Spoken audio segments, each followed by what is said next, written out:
Chers amis, mesdames, messieurs, il me revient donc d'introduire cette réunion et, par conséquent, de remercier les deux parlementaires qui nous ont permis de siéger dans cette salle, Yannick Moreau, député de la Vendée, député des Républicains, et Nicolas Dupont-Aignan. Sans eux, nous ne serions pas ici. Mais je tiens aussi à vous remercier d'avoir répondu présent, de vous être mobilisés. En effet, lorsque nous avons lancé avec Roland Hureau cette initiative, c'était une gageure. Un lundi, jour de semaine, en milieu d'après-midi. Et vous le savez tous, on a lancé les invitations il y a 8 jours. Il fallait répondre avant jeudi dernier. Vous comprenez que être aussi nombreux aujourd'hui, c'est une réussite, d'autant plus que nous avons dû refuser des personnes qui se sont inscrites trop tard. Et vous avez vu qu'à l'entrée, l'Assemblée, heureusement d'ailleurs, est très rigoureuse pour des raisons de sécurité que tout le monde comprend. Il me revient aussi de dire pourquoi cette réunion. Alors, soyons clairs, il ne s'agit pas de dire aux Anglais ce qu'ils doivent voter. Nous ne ferons pas comme le grand frère américain, Obama. Nous sommes pour l'indépendance de la France. Nous respectons l'indépendance britannique. C'est aux Anglais, aux Écossais, aux Gallois, aux Irlandais du Nord de se déterminer en toute liberté, en toute souveraineté, c'est-à-dire la même chose, liberté, souveraineté. Ce que nous voulons faire aujourd'hui, c'est seulement leur adresser un message de sympathie. Sympathie, d'ailleurs, le terme est peut-être un peu faible. Message d'amitié, message de solidarité. Le Figaro titrait il y a quelques jours « Pourquoi les Anglais veulent nous quitter ?» Et il listait un certain nombre de raisons. Pourquoi les Anglais veulent nous quitter? Mais, vous allez le voir, ils ne veulent pas nous quitter. Je dirais pour ma part, nous sommes tous enfermés dans l'Union européenne. Vous savez, comme dans ce feuilleton américain où les officiers alliés sont enfermés, il y a des Américains, il y a un Anglais, il y a un Français dans le Stalag 13. En France, ça s'appelait Papa Schultz.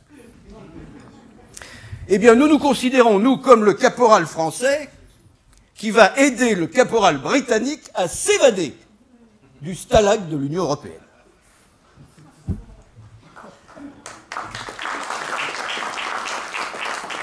En attendant notre tour de nous évader.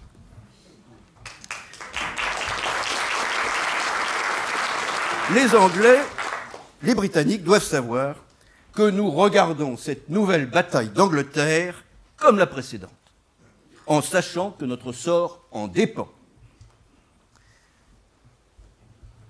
Je le dirais d'une façon particulière, je le dirais dans un mauvais anglais, mais pour que ce soit crédible, il faut que j'ai l'accent. Je ne dirais pas de Maurice Chevalier, sinon ça renforcerait le nombre de cheveux blancs que j'ai sur le crâne.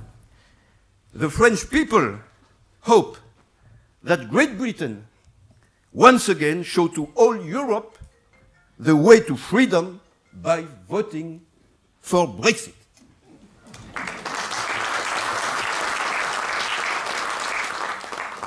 J'ajouterai, nous aimons l'Angleterre, nous aimons la Grande-Bretagne. Nous l'aimons parce que c'est la Grande-Bretagne. Et donc, plus la Grande-Bretagne sera britannique, plus nous aimerons la Grande-Bretagne. Ce message que nous adressons aujourd'hui aux Britanniques, nous l'adressons au nom de tous les Français qui ont voté en 2005 contre la Constitution européenne. C'est-à-dire que nous l'adressons au nom de la majorité du peuple français.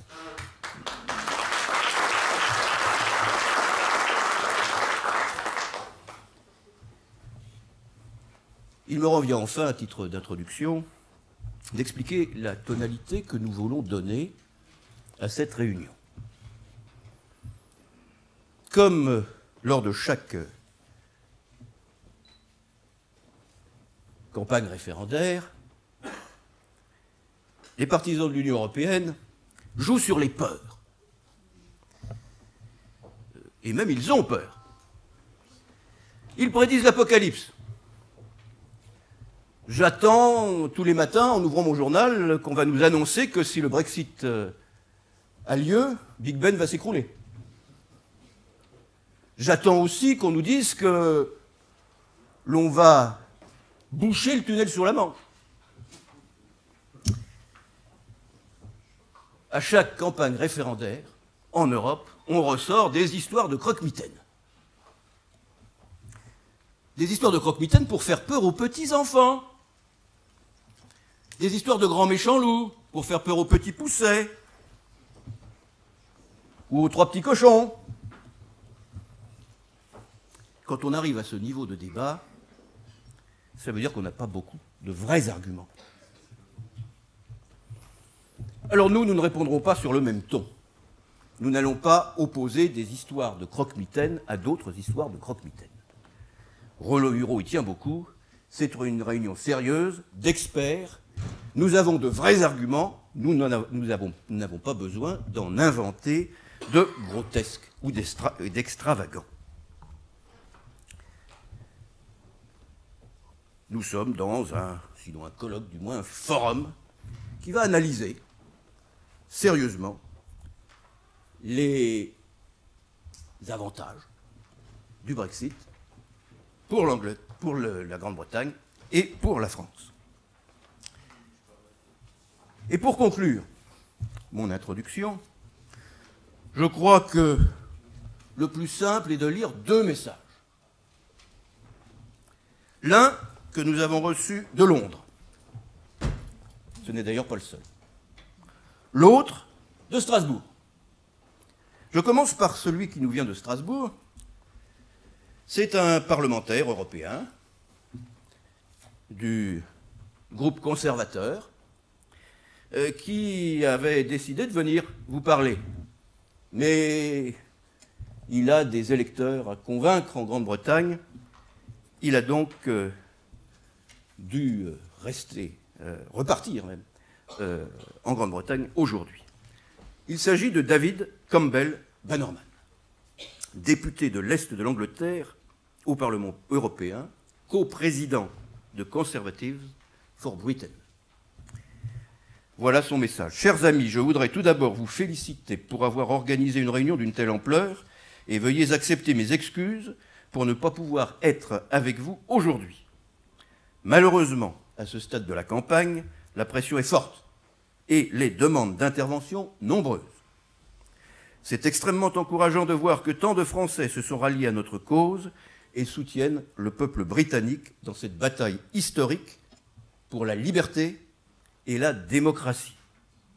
Vous-même êtes un peuple fier et indépendant, et vous comprenez bien le sens véritable de la souveraineté ainsi que les dangers que représente un État fédéral européen.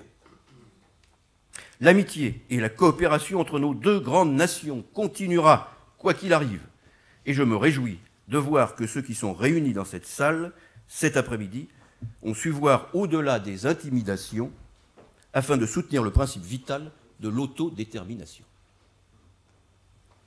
Alors, encore merci et bravo pour l'organisation de cet événement remarquable. Voilà le message de David Campbell Bannerman qu'effectivement nous pouvons applaudir.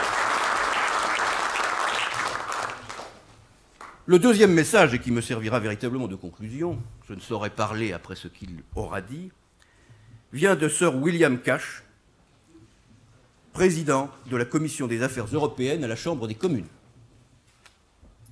Voilà ce qu'il nous écrit, en français lui aussi. Ce n'est pas de la traduction que nous avons faite, nous l'avons reçu tel quel. Chers amis français du Brexit, ayant combattu le traité de Maastricht en France en 1992 avec Philippe Seguin, Charles Pasqua et Philippe de Villiers, et ayant de nouveau combattu la Constitution européenne en 1905, toujours aux côtés de Philippe de Villiers, et cette fois avec succès, je ne peux que me réjouir de la réunion de soutien au Brexit que vous organisez aujourd'hui à l'Assemblée nationale au lieu de la représentation du peuple français et symbole de votre souveraineté nationale. Notre campagne pour le Brexit n'est pas une campagne des Britanniques contre le continent européen, C'est au contraire une campagne pour le bien de l'Europe tout entière. Si le Brexit a lieu, nous sommes déterminés à continuer à travailler avec la France, comme avec tous les pays européens. Mais les Français qui ont failli voter contre Maastricht et qui ont voté contre la Constitution européenne savent que l'Union européenne est en crise.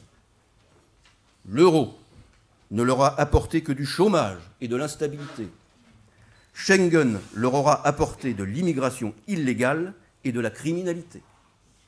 Les Français ne sont pas protégés par la construction européenne, ils sont au contraire désorientés et affaiblis par elle. Pour sortir de la crise économique, politique et institutionnelle dans laquelle l'Union européenne a plongé l'Europe tout entière, il est impératif de reprendre le contrôle de notre destin commun.